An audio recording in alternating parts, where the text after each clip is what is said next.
Sul-africanos voltam aos ataques xenófobos contra moçambicanos e outros cidadãos estrangeiros. Xenophobic violence. Cidadãos moçambicanos que vivem na África do Sul estão também a ser alvo de ataques xenófobos. South Africa is experiencing a renewed wave of xenophobic violence. Negros acabando com a vida de outros negros. Sul-africanos expulsando irmãos. E enquanto isso, quem realmente destruiu a África assiste de camarote. Eu lembro de uma notícia. Um homem chamado Elvis, que no meio das manifestações que ocorreram lá em 2022, foi agredido e teve a sua vida interrompida de forma cruel, na frente de todo mundo. O crime dele foi não ter documentos na hora certa. Ele era zimbabuano, pai de 4 filhos, e foi assassinado por outros irmãos da mesma cor. Eu gostaria muito que vocês me respondessem uma pergunta. Para onde é que vai o mundo? Para onde é que vai o mundo com essas atitudes? Eu vejo governos declarando guerras que nem são nossas, trazendo fome e miséria, cobrando impostos do fruto do nosso trabalho e nos dando nada em troca. E mesmo assim, eu vejo famílias se dividindo por políticos, seja porque um prefere político A, o outro prefere político B, sendo que os dois, muito provavelmente, quando chegarem ao poder, só vão olhar para o próprio umbigo, como sempre fizeram. E vejo um homem tirando a vida do outro que nunca o fez mal. O homem que provavelmente acordava antes do sol nascer para fazer o trabalho que eles mesmos não querem fazer. Mas deixa eu te explicar, porque isso acontece desde 2008. O curioso é que essas ondas de manifestações costumam vir junto a crises econômicas e períodos eleitorais. Isso é muito curioso. Parece até uma cartada usada sempre que se precisa de um culpado pela má gestão do próprio governo. E já sente-se aí porque a aula vai ser longa. Porque eu não vim aqui para te contar o que está acontecendo. Eu vim aqui te trazer o despertar com uma pergunta que ninguém está fazendo. Quem lucra e quem financia esse ódio? Fica até o final, porque os dados que eu trago para acabar com essa moda de andar a inculpar os estrangeiros vão te surpreender, mas acima de tudo, vão te fazer pensar diferente. Vamos lá falar de números. Primeiro ponto, em 2022, os imigrantes representavam aproximadamente 3,9% da população da África do Sul. Isso é cerca de 2,4 milhões de pessoas, num país de mais de 60 milhões de habitantes sul-africanos. A maioria vinda de países vizinhos como Zimbábue, Moçambique, Lesotho, entre outros. E tenha em mente que essas pessoas são pessoas que saíram dos próprios países fugindo da vida miserável que tinham. Agora eu quero que você, ouvinte, me responda a seguinte pergunta. Como é que menos de 4% da população pobre está destruindo a economia de um país inteiro? Eu já estou vendo que esses sul-africanos não prestavam atenção na aula de matemática, não. Porque os números estão aí, é só analisar. Para que 4% abalem 96% do resto, esses 4% teriam que ser extraordinariamente ricos ou poderosos. Mas nós estamos falando de pessoas que fugiram da pobreza, que chegaram no país sem nada, muitas vezes sem escolaridade e que, pasmem, trabalham nos piores empregos que ninguém, ou melhor, que nenhum nativo quer trabalhar. Os números mostram que o desemprego na África do Sul passou de 21,5% em 2012 para quase 32% em 2023. E eu me pergunto, nessa mesma década, o número de imigrantes por acaso explodiu? Claro que não. O que houve durante todo esse período foi o que acontece em todos os governos de todo o mundo. Corrupção, má gestão dos recursos públicos, escândalos bilionários. Em vez do governo se focar em investir no crescimento do país, cumprir todas aquelas promessas que se fez durante a campanha eleitoral, ela estava ocupado saqueando o país. Quando eu falo de promessas eleitorais, já penso em Moçambique, porque a África do Sul, mesmo com isso, eles ainda conseguem ter dinheiro de comida, eles ainda conseguem abrir a geladeira e achar proteína. A coisa mais comum é ver o sul-africano dizendo que estou cansado de comer frango e gostaria muito de comer verduras. Porém aqui o povo está sofrendo por coisas do século passado. São 50 anos que o governo continua fazendo promessas e o povo ainda busca água em fontenárias que estão a quilômetros longe de casa. Mas voltando ao cerne do vídeo, não sei se vocês sabiam, mas a África do Sul é considerada o país mais desigual do mundo. Repito, a África do Sul é o país mais desigual do mundo. 8% da população branca da África do Sul controla mais de 80% de toda a riqueza do país. Para você entender o quão desigual é, 0,1% da camada mais rica detém 33% de toda a economia e 50% da população detém cerca de, editor, rufem os tambores, 0,1% da economia. Os detentores da economia não são zimbabuanos, não são moçambicanos e muito menos nigerianos. São, em sua maioria, a elite branca que herdou todo esse capital do apartheid. Na cabeça dos sul-africanos, esses 40% de desemprego é culpa de 4% da população. Na cabeça deles, quem está competindo com eles no emprego de gestão e finanças é um moçambicano chamado Bonifácio Makwakwa, que não tem nem 7ª classe feita.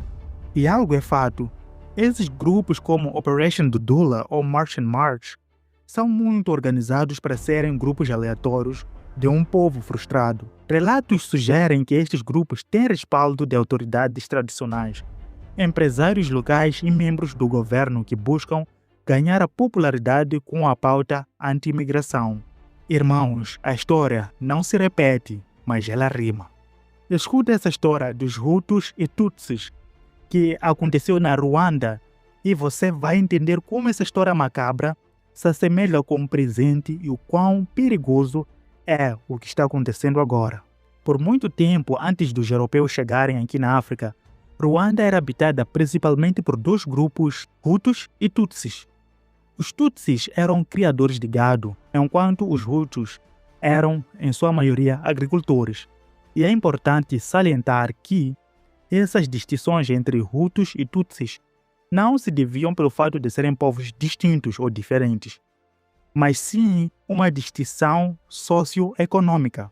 Tanto que a identidade era fluida. Se um Hutu enriquecesse e adquirisse gado, ele poderia se tornar um Tutsi. E um Tutsi que perdesse tudo, ele se tornava um Hutu.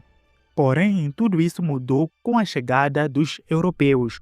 Quando os belgas chegaram naquela região, eles começaram a implementar aquela famosa máxima: dividir para conquistar. Eles pegaram essa divisão socioeconômica e a transformaram em biológica.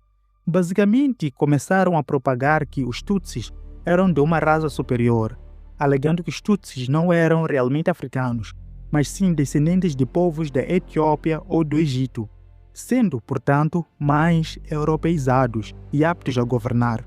Em 1933, a Bélgica introduziu cartões de identidade obrigatórios. Lembra? Dividir para conquistar. A partir daquele momento, você era um Hutu ou um Tutsi para sempre. A fluidez social tinha sido quebrada.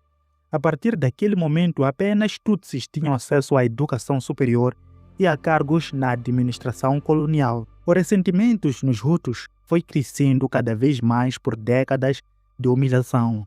Mas isso durou até os anos 50, porque depois disso, a elite Tutsi, inspirados por movimentos de libertação que surgiam em toda a África, começaram a exigir a independência. Os belgas, sentindo a ameaça de perder controle, trocaram de lado e passaram a apoiar os Hutus, que eram a maioria da população. E com a ajuda dos belgas, por aí em 1959, eles derrubaram a monarquia dos Tutsis e em 1962 reconheceram a independência de Ruanda. Porém, eles deixaram um legado maldito, um sistema de identificação étnica que transformou classes sociais em raças biológicas. Os belgas introjetaram na cabeça dos Hutus, usando o rádio também como meio de propagação do discurso, de que os Tutsis eram invasores estrangeiros e opressores que não pertenciam a Ruanda. Veja só o discurso desse político sul-africano. Lideramos a luta contra a imigração ilegal em cada passo do caminho. Estamos fazendo parcerias com organizações como March and March e Operation Dudula para que a luta contra a imigração ilegal seja travada em nosso país até vencermos essa batalha. E propusemos uma emenda à Constituição do nosso país para dizer que a África do Sul não pode pertencer a todos os que vivem nela. A África do Sul deve pertencer aos sul-africanos. Em 6 de abril de 1994, o avião do presidente da Ruanda foi abatido por mísseis enquanto se preparava para aterrissar em Kigali. E até hoje, não se sabe quem abateu aquele avião. Porém, a queda daquele avião reacendeu um ódio que nem era deles. Um ódio que foi imposto por um colono e em 100 dias foram mortas mais de 1 milhão de pessoas. A propaganda convenceu os Hutus que a sua sobrevivência dependia da eliminação do outro. Suponho que qualquer semelhança com a África do Sul seja mera coincidência. Uma coisa é fato, tem potências muito poderosas mantendo esse continente pobre. Potências capazes de derrubar governos.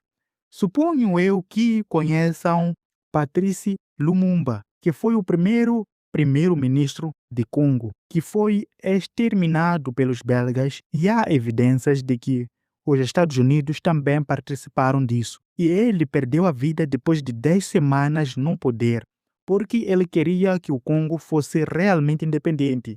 Ele não queria continuar a dar minas de cobre, diamantes, urânio e outras riquezas para empresas belgas. Ele queria controlar os recursos do país para beneficiar os congoleses. A outra história é do Thomas Sankara, que foi presidente de Burkina Faso entre 1983 e 1987. Ele rejeitava o FMI e a ajuda externa.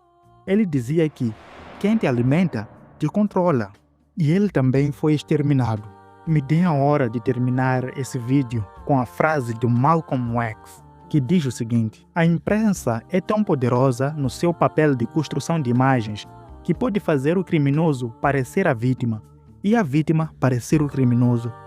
Se você não for cuidadoso, os jornais farão você odiar as pessoas que estão sendo oprimidas e amar as pessoas que estão oprimindo. Se inscreva no canal. Partilhe a sua opinião nos comentários que eu vou adorar ler. Muito obrigado pela sua companhia até aqui e até o próximo vídeo. Moçambique, quando alcança a independência em 1975, diz não ao apartheid. Queda do apartheid. Repetimos aqui. Queda do apartheid. Aqui na África do Sul haja igualdade. Para que na África do Sul haja democracia, para que na África do Sul haja justiça social, para que na África do Sul crianças brancas, negras, mulatas, indianas, de todas as cores, sejam simplesmente crianças. O futuro da África do Sul. Se hoje Moçambique é o que é, Moçambique não evolui tanto, em parte foi por causa dos problemas que a África do Sul vivenciou. Porque o apartheid financiou a guerra que tivemos aqui. E os sul-africanos hoje retribuem-nos desta forma. Os pretos da África do Sul, depois de dependermos desses pretos, não é? Cada Estado deve ser soberano. Não queremos ditaduras, nem chantagens. De onde se vende os brancos, ou vende os pretos, ou vende os mulatos, ou vende os... Não queremos. Queremos que sejamos iguais.